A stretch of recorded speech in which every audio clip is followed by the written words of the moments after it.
اعوذ باللہ من الشیطان الرجیم بسم اللہ الرحمن الرحیم۔ سورہ بقرہ کے 5ویں رکوع سے اور 14ویں رکوع تک تو مسلسل بلکہ 15ویں رکوع کی بھی پہلی 2 آیات شامل کرنی ہوں گی۔ یہ 10 رکوعوں سے 2 آیات زائد ہیں کہ جن میں خطاب کل کا کل بنی اسرائیل سے ہے۔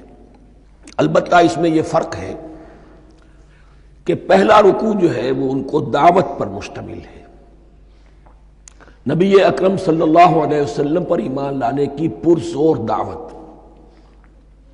بقیہ یہ 9 رکوع جو ہیں یہ ان پر فرد قرارداد جرم ہے جو عائد کی جا رہی ہے۔ ہم نے تمہارے ساتھ یہ احسان و اکرام کیا، تم پر یہ فضل کیا، یہ کرم کیا، تمہیں یہ حیثیت دی، تمہیں یہ مقام دیا، تم نے اس